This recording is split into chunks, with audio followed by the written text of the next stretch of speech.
ever pondered what the Bible says about managing personal finances?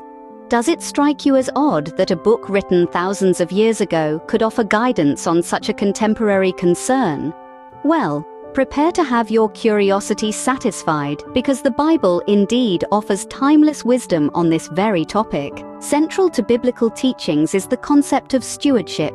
Imagine you're a steward, a caretaker of God's resources, entrusted with the responsibility to manage them in a way that honors God. This is poignantly illustrated in the parable of the talents found in the book of Matthew. It's a story about servants entrusted with their master's wealth, reminding us that we are to wisely invest and manage the resources we've been given. But what about contentment? The Bible speaks to that as well. In Philippians we read, "I have learned to be content whatever the circumstances. I know what it is to be in need, and I know what it is to have plenty." This teaches us that true wealth isn't solely determined by material possessions. And then there's the matter of debt. Proverbs warns, "The borrower is slave to the lender." This is a caution against unnecessary debt, encouraging us to make responsible financial choices to maintain our financial freedom. Planning and preparation are also emphasized in the Bible. Proverbs says, "The plans of the diligent lead to profit, as surely as haste leads to poverty." This encourages foresight and diligent preparation for future needs. Generosity too plays a role. We read in Proverbs, "A generous person will prosper.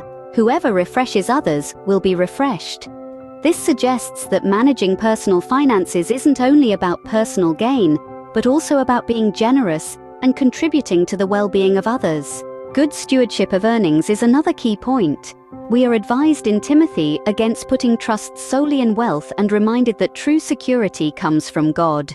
The Bible also highlights the responsibility of providing for one's family.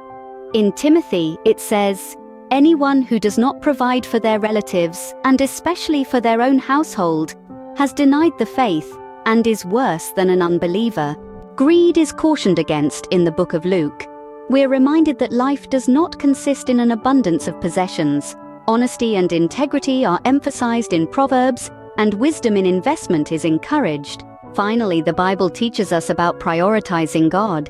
Matthew reminds us, "No one can serve two masters. You cannot serve both God and money." In summary, mastering personal finances from a biblical standpoint involves aligning our financial management with principles of stewardship, contentment, avoiding debt, planning, generosity, good stewardship of earnings, planning for family, avoiding greed, honesty, wisdom in investment, and prioritizing God. This is Dr. Maxwell Shimber, encouraging you to explore the wisdom of the Bible in your personal finance journey.